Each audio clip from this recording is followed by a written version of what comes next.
ഈ 4 സുന്നത്തും കൂടി നമ്മുടെ നിസ്കാരങ്ങളിൽ ഉണ്ടെങ്കിൽ അതിമനോഹരമായിരിക്കും. ഈ 4 സുന്നത്തുകൾ എന്ന് പറഞ്ഞാൽ നമ്മുടെ നിസ്കാരങ്ങളിൽ നിന്ന് പൊതുവെ നഷ്ടപ്പെട്ടു പോകുന്ന ഒരു സുന്നത്തുകളാണ് ഈ 4 സുന്നത്തുകൾ. ഒന്നാമത്തെ സുന്നത്ത് എന്ന് പറഞ്ഞാൽ നമ്മൾ നിയ്യത്ത് വെച്ച് നമ്മൾ തക്ബീർ കെട്ടുന്ന അവസരത്തിൽ തന്നെ ആ സുന്നത്ത് നമ്മൾ നഷ്ടപ്പെടുത്തുന്നുണ്ട്.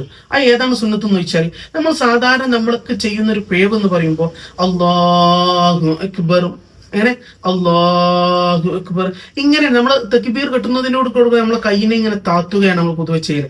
അങ്ങനെയല്ല. എങ്ങനെ? അല്ലാഹു അക്ബർ എന്നിട്ടാണ് കൈ താത്തേണ്ടത്. അല്ലാഹു അക്ബർ എന്നുള്ളതിന് മുഴുവനായി പറഞ്ഞു കഴിഞ്ഞതിന് ശേഷമാണ് നമ്മളെ കൈ താത്തേണ്ടത്. ഇത് വളരെയധികം ഇമ്പോർട്ടന്റ് ആയി ശ്രദ്ധിക്കേണ്ടതാണ്. പ്രത്യേകിച്ച് നമ്മൾ വളരെയധികം ഈ സുന്നത്ത് നമ്മൾ നഷ്ടപ്പെടുത്തിക്കൊണ്ടിരിക്കുന്നു. അപ്പൊ എങ്ങനെ ഒന്നുകൂടി പറയുന്നുണ്ട്, അല്ലാഹു അക്ബർ എന്നിട്ടാണ് എന്ത് ചെയ്യേണ്ടത്? കൈ താത്തേണ്ടത്. രണ്ടാമത്തെ സുന്നത്ത് നമുക്കൊക്കെ അറിയാം, പക്ഷെ നമ്മളെല്ലാവരും ഗൗരവത്തോടെ എടുക്കേണ്ട സുന്നത്താണെങ്കിലും പക്ഷെ നമ്മളെല്ലാവരും നഷ്ടപ്പെടുത്തി കളയുന്ന സുന്നത്താണ്. അതായത് റുക്കൂയിൽ നിന്ന് നമ്മൾ സമിഅല്ലാഹു ലിമൻ ഹമീദ എന്ന് 2 കൈകൾ ഉയർത്തിയിട്ട് ഇത്തിദാലിലേക്ക് പ്രവേശിച്ചാലും നമ്മൾ റുക്കൂയിലേക്ക് പോകുമ്പോൾ 2 കൈകൾ ഉയർത്തിക്കൊണ്ട് തക്ബീർ ചൊല്ലിക്കൊണ്ട് റുക്കൂയിലേക്ക് പോകുന്നില്ല. നമ്മൾ ശ്രദ്ധിച്ചു നോക്കിയപ്പോൾ നമ്മുടെ നിസ്കാരത്തിലേക്ക് ആദ്യം നോക്കുക, അതല്ലെങ്കിൽ മറ്റുള്ളവരുടെ നിസ്കാരത്തിലേക്ക് നോക്കുക. പ്രത്യേകിച്ച് സുന്നത്ത് നിസ്കാരങ്ങളൊക്കെ നോക്കുമ്പോൾ പൊതുവെ ഈ സുന്നത്ത്, അതായത് റുക്കൂയിലേക്ക് പോകുമ്പോൾ അല്ലാഹു അക്ബർ എന്ന് പറഞ്ഞുകൊണ്ട് റുക്കൂയിലേക്ക് 2 കൈകൾ ഉയർത്തുന്നില്ല എന്നുള്ളത് ഒരു ഖേദകരം തന്നെയാണ്. അത് വളരെയധികം നമ്മൾ നഷ്ടപ്പെടുത്തിക്കൊണ്ടിരിക്കുന്ന ഒരു സുന്നത്തും കൂടിയാണ്. മൂന്നാമതായിട്ടുള്ള സുന്നത്ത് ഇസ്തിറാഹത്തിന്റെ ഇരുത്തം.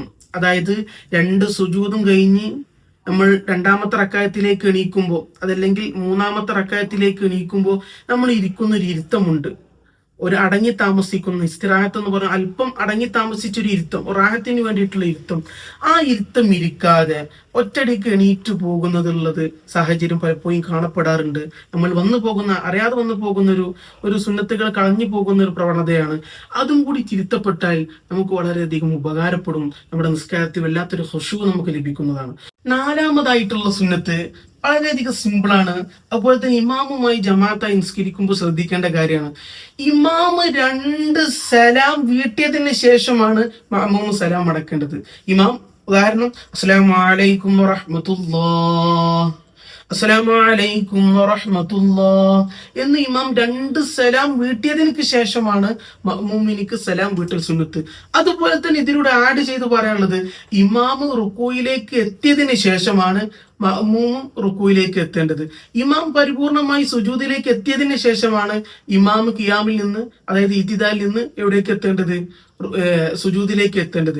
ഇമാം തന്റെ ലക്ഷ്യസ്ഥാനത്തേക്ക് എത്തിയതിന് ശേഷം ഇമാം എവിടേക്കാണോ പോകുന്നത് അത് മുഴുവനായും കവർ ചെയ്തതിനു ശേഷം ഇത്തിദാലിലേക്കാണ് ഇത്തിദാൽ, റുക്കൂയിൽ നിന്ന് ഇത്തിദാലിലേക്കാണെങ്കിൽ, അല്ലെങ്കിൽ സുജൂദിലേക്കാണ് സുജൂദ്, അല്ലെങ്കിൽ അത്തയ്യാത്തിൽ നിന്ന് എണീറ്റ് നിന്ന് അത് കഴിഞ്ഞതിന് ശേഷമാണ് മഅ്മൂമിങ്ങൾക്ക് എണീറ്റ് നിൽക്കൽ സുന്നത്ത്.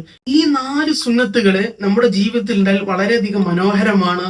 ഈ 4 സുന്നത്തുകൾ ഒന്നും കൂടി ആവർത്തിച്ചു പറയുകയാണെങ്കിൽ, ഒന്നാമതായി തക്ബീർ കെട്ടുന്ന രൂപം നമ്മൾ വിശാലമായി പറഞ്ഞു. രണ്ടാമത്തത് റുക്കൂയിലേക്ക് പോകുമ്പോഴും 2 കൈകൾ ഉയർത്തി തക്ബീർ ചൊല്ലിപ്പോകണമെന്നും പറഞ്ഞു.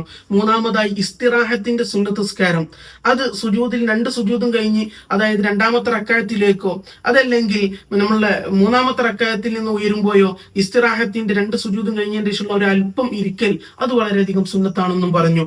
അതുപോലെ തന്നെ 4ാമത്തതാണ് ഇമാം പരിപൂർണമായി സലാം വീട്ടിയതിന് ശേഷം, അതല്ലെങ്കിൽ ഇമാം റുക്കൂ, സുജൂദ്, തന്റെ ഇത്തിദാൽ, മറ്റുള്ള കർമ്മങ്ങളിലേക്ക് പരിപൂർണമായി എത്തിയതിനു ശേഷം ഇമാം അതിലേക്ക് എത്തിച്ചേരുക. ഈ 4 സുന്നത്തുകൾ കൂടി നമ്മുടെ ജീവിതത്തിൽ പകർത്തിയാൽ ഇൻഷാ അല്ലാഹ് നമ്മുടെ നിസ്കാരങ്ങൾക്ക് വല്ലാത്തൊരു ലദ്ദത്ത്, മാധുര്യം ഉണ്ടാകും. അള്ളാഹു തൗഫീഖ് നൽകി അനുഗ്രഹിക്കട്ടെ. അള്ളാഹുവിനെ സ്നേഹിച്ചുകൊണ്ട് ആദരിച്ചുകൊണ്ട് അവനക്ക് ഖുശൂഇലായി പേടിച്ചുകൊണ്ട് നിസ്കരിക്കുമ്പോൾ അതിന്റെ മനോഹരത പൂർണ്ണമാക്കി നിസ്കരിക്കാൻ, അതിന്റെ ആസ്വദിച്ച് നിസ്കരിക്കാൻ അള്ളാഹു തൗഫീഖ് നൽകി അനുഗ്രഹിക്കട്ടെ. ആമീൻ. അസ്സലാമു അലൈക്കും വറഹ്മത്തുള്ളാഹി വബറകാതുഹു.